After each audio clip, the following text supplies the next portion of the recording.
So on the matter of the genealogies and a young earth, textual criticism, let's investigate.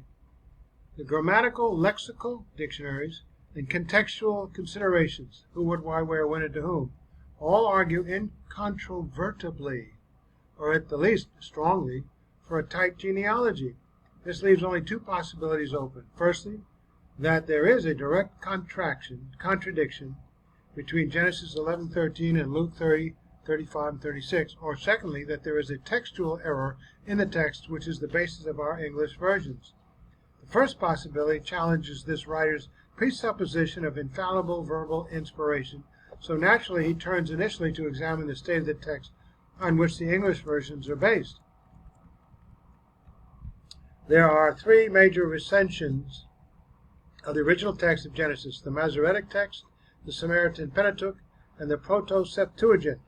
The Masoretic text is generally regarded as the more reliable and is substantially supported by the Samaritan Pentateuch, except in the question of ages of the patriarchs, where in the passage under the consideration the Samaritan Pentateuch is close to the Septuagint, nonetheless omitting the generation of Cainan.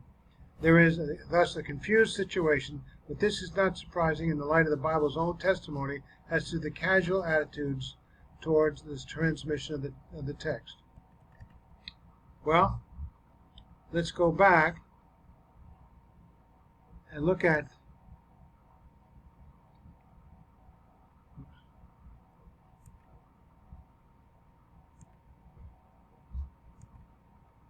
the index. What can we do to support this? Well, the reliability of the Bible. Because we looked at the passages and interpreted them on the basis of language, context, and logic, and found a young earth, short of genealogies, because the young earth, it starts from Adam and Eve throughout creation, generations from the very first two human beings, and they're one right after the other, not millions or billions of years in between each generation. So you can look at the Bible. I've got a couple of categories here under Index B. The reliability of the Bible. You have manuscript, citations of the New Testament, the New Testament reliability. You can read through all this. We've gone through this on this study in itself. All the significant manuscript evidence is. And you go back up.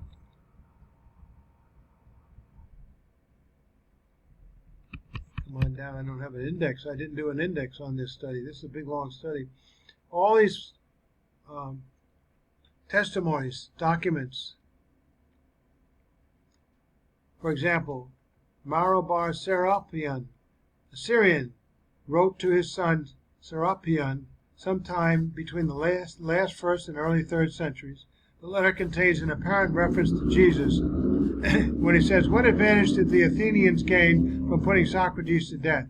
Famine and plague came upon them as a judgment for their crime. What advantage did the men of Salmon gain from burning Pythagoras? In a moment their land was covered with sand. What advantage did the Jews gain from executing their wise king?" Now there you go. It was just after that their kingdom was abolished, AD 70.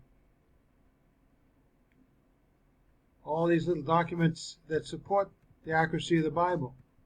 We have archaeology, all the archaeological discoveries. So we want to know whether the Bible supports this or not, whether the Bible is reliable. Are there many different versions, so we don't know what is what, but we have correlation amongst all these things. And so I rest my case on that until something better comes along with all this corroboration. A.N. White, Sherwin White, corroborates the historicity of Luke's writings. Location of the court where Jesus was tried corroborated. The pool of Bethsaida corroborated. New Testament description of the crucifixion confirmed. And historical archaeological discoveries.